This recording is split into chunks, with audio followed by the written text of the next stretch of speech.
ఈరోజు మనకు పోపుల పెట్టెలో ద్రాక్ష గురించి తెలుసుకోబోతున్నాం. ద్రాక్ష పళ్ళు. అయితే ద్రాక్ష మనకు మూడు రకాలుగా లభ్యమవుతుంది. ఒకటి రెడ్ కలర్లో, ఒకటి బ్లాక్ గ్రేప్స్, మూడవది గ్రీన్. అవునా?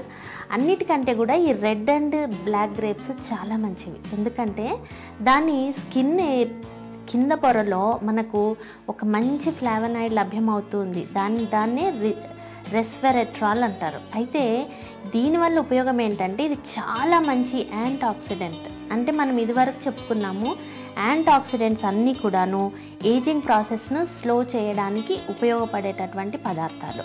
అవునా? అయితే ఏజింగ్ ప్రాసెస్ అంటే మనం ముడతలు అవే కాకుండా మొహం పైన బాడీ లోపల కూడా ఆర్గాన్స్ పనితీరును వాటిని యాక్టివ్గా ఉంచడానికి, ప్రతి సెల్ కూడా యాక్టివ్గా వర్క్ చేయడానికి, డీటాక్సిఫై అవ్వడానికి ఇలాంటి పదార్థాలు ఉన్న ఆహారము చాలా మంచిది. అయితే ఇదే కాకుండా దీంట్లో మనకు చాలా రకాలైన పొటాషియము, కాల్షియం, మెగ్నీషియము ఇలాంటి పదార్థాలు కూడా లభ్యం అవడం మూలాన మనకు ఇప్పుడు బ్లడ్ వెజల్స్లో కానీ లేకపోతే ఏదైనా ఫ్లూయిడ్ తిరిగేటటువంటి నాళాల్లో ఎలాంటి టాక్సిన్స్ కూడా పేరుకుపోకుండా వాటిని ఎప్పటికప్పుడు క్లీన్ చేయడానికి, రెండవది ఎక్కువ ఫ్లూయిడ్ కంటెంట్ కనుక బాడీలో ఉంటే దాన్ని బయటికి నెట్టివేయడానికి దీంట్లో ఉన్నటువంటి పొటాషియం నిల్వలు చాలా బాగా తోడ్పడతాయి. అదే కాకుండా దీంట్లో వైటమిన్ సి కూడా బాగా లభ్యమవుతూ ఉంటుంది. అయితే చాలామంది స్ట్రెచ్ మార్క్స్ గురించి, మొహంపై ముడతలు, తర్వాత మొహంపై మచ్చల గురించి చాలామంది కాల్ చేస్తున్నారు.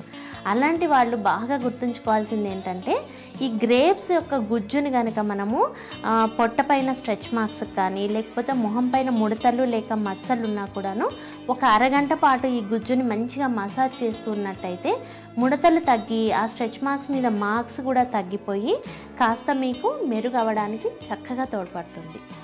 అయితే గ్రేప్స్ గురించి మనకు చాలా రకాలుగా ఉపయోగాలు ఉన్నాయి. ఇప్పుడు సీజనల్ ఫ్రూట్ కూడాను, కాబట్టి రోజు ఒక కప్ గ్రేప్స్ తినడంలో ఎలాంటి నష్టము లేదు. అయితే బాగా గుర్తుంచుకోవాల్సిన వాళ్ళు ఏంటంటే ఈ కిడ్నీ ప్రాబ్లమ్స్, కిడ్నీ స్టోన్స్ ఉండేవాళ్ళు, తర్వాత డయాబెటీస్ వాళ్ళు కాస్త మెలకువగా ఉపయోగించాలి. ఎందుకంటే దీంట్లో ఆక్సలేట్స్ ఉండడం మూలన కిడ్నీ స్టోన్స్ ప్రాబ్లం ఉన్న వాళ్లకు స్టోన్ ఇంకా పెరిగే అవకాశం ఉంది. కాబట్టి కిడ్నీ స్టోన్స్ ఉండేవాళ్ళు వాడకున్నా మంచిదే.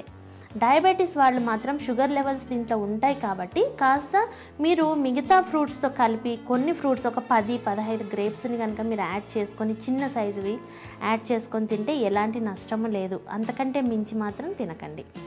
అయితే ఇంకొకరు కూడా గుర్తుంచుకోవాల్సింది ఏంటంటే గ్యాస్ ట్రబుల్ ఉన్నవాళ్ళు, అసిడిటీ ఉన్నవాళ్ళు, ఈ రెండు ప్రాబ్లమ్స్ ఉన్నవాళ్ళు గ్రేప్ జ్యూస్ కానీ గ్రేప్స్ని కానీ అతిగా తినకూడదు. ఎందుకంటే మనము మసాలా ఐటమ్స్ తిన్నప్పుడు కానీ లేకపోతే హెవీగా డైట్ తీసుకున్నప్పుడు కానీ లేకపోతే ఇలా గ్యాస్ ట్రబుల్, అసిడిటీ ఉన్నప్పుడు కానీ తీసుకుంటే ఈ ప్రాబ్లము ఇంకాస్త పెరిగే అవకాశం ఉంది.